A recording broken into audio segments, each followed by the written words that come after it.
Google pixel 9 pro है। इसका ना मिडल फ्लैक्स का इशू है। अंदर बाहर दोनों का डिस्प्ले नहीं आता, कभी बाहर का आएगा कभी नहीं आएगा, अंदर का भी कभी चले जाता है कभी नहीं आता, उसमें नेटवर्क वर्क सबका इशू आता है।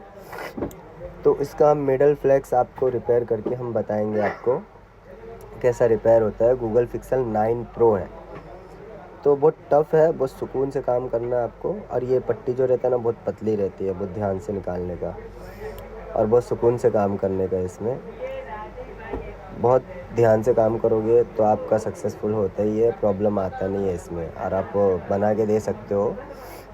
मेरे पास आया था पट्टी के प्रॉब्लम के लिए, तो कस्टमर को बात करके पूरा क्लियर करके अपन ने पहले उसको ये किए, धीरे से अपन केमिकल डाल के आराम से निकाले एलसीडी। निकालने के बाद से धीरे धीरे काम हुआ धीरे धीरे काम होने के बाद से इसको हम डिस्प्ले अभी बहुत सुकून से निकालना है इसको। तो हीटिंग आपको 130 कंपलसरी रहना चाहिए। आप बहुत सुकून से निकाल सकते हैं इसको, बहुत प्यार से। एलसीडी इसका बहुत हार्ड चिपका रहता है तो उसको आपको ध्यान देना है।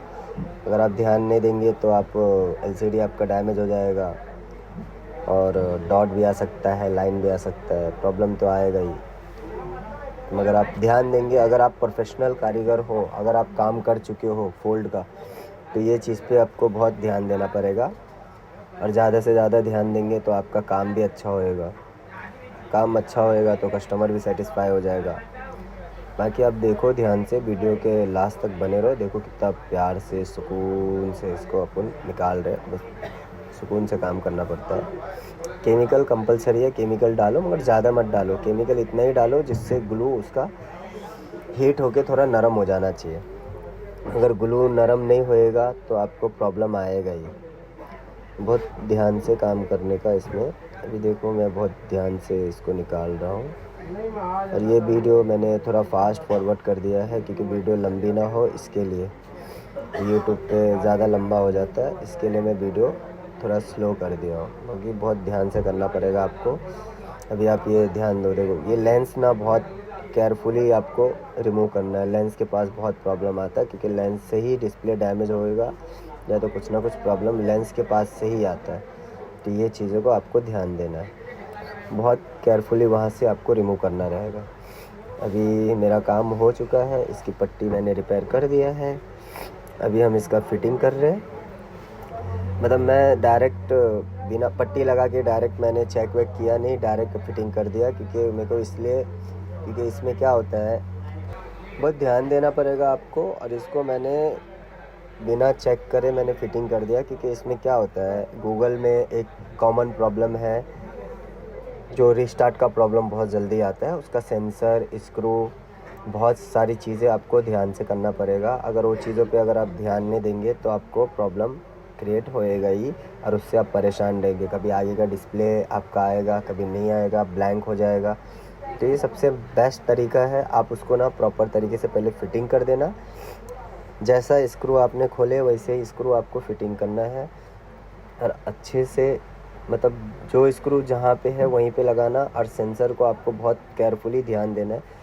पूरा फिटिंग करने के बाद से ही आप उसको चेक करें तो अच्छा रहेगा। और केयरफुली आपको एक एक चीज़ें प्रॉपर तरीके से आप उसका स्क्रू अगर प्रॉपर तरीके से लगाएंगे ना तो आपको प्रॉब्लम नहीं आएगा और प्रॉब्लम क्रिएट भी नहीं होएगा। मैंने चेक नहीं किया था, डायरेक्ट पट्टी लगाया, डायरेक्ट मैंने फ़ोन ऑन करके चेक किया क्योंकि पूरा प्रॉपर तरीके से आप फिटिंग करेंगे ना, उसके बाद से अगर आप चेक करोगे तो आपको प्रॉब्लम क्रिएट नहीं होएगा और आपको एलसीडी में भी कोई इशू नहीं दिखेगा। जो रीस्टार्ट का जो प्रॉब्लम है, अंदर बाहर का जो प्रॉब्लम है, वो चीज़ का प्रॉब्लम नहीं देखने मिलेगा। मगर आप पूरा फिटिंग कर ही देना क्योंकि आप बाहर से पट्टी लगा के चेक करोगे उसमें आपको प्रॉपर तरीके से चालू नहीं होएगा, फिर बंद हो जाएगा, फिर उसमें रीस्टार्ट का प्रॉब्लम आएगा। तो रीस्टार्ट का जो प्रॉब्लम आता है ना उसको आपको बहुत ध्यान देना पड़ेगा। प्रॉपर तरीके से स्क्रू और सेंसर पे आपको ध्यान देना है। अगर स्क्रू और सेंसर पे आपने ध्यान नहीं दिए तो आपका एलसीडी रीस्टार्ट हैंगऑन लोगों पे रुका रहेगा।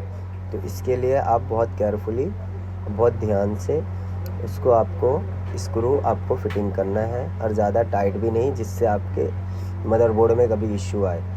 तो वो चीज़ें आप ध्यान दो और ज़्यादा से ज़्यादा इसे फॉलो करो, ज़्यादा से ज़्यादा शेयर करो अगर आपको कुछ नया सीखने मिला हो तो आप हमें कमेंट के ज़रिए से बता सकते हैं।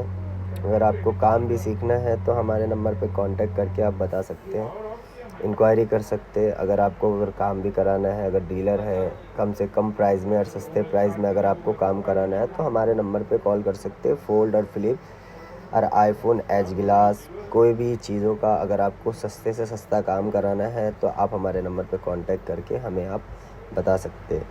हमारे चैनल को सब्सक्राइब कीजिए, ज़्यादा से ज़्यादा लाइक कीजिए, ज़्यादा से ज़्यादा लोगों तक पहुंचाइए जो आपको भी फ़ायदा हो और आपके फ्रेंड लोग को भी फ़ायदा हो, जिससे आपको सस्ते से सस्ता काम होएगा और कम से कम प्राइस में होएगा। और ज़्यादा से ज़्यादा हम लोग विथ रिक्स पे ही करते हैं, हमारे रिक्स पे एलसीडी हम रिपेयर करते हैं। अगर आपको कुछ भी ऐसा रहेगा तो डायरेक्ट आप हमारे नंबर पे कांटेक्ट करके हमें आप कॉल करके आप पूछ सकते हैं। तो शेयर कीजिए।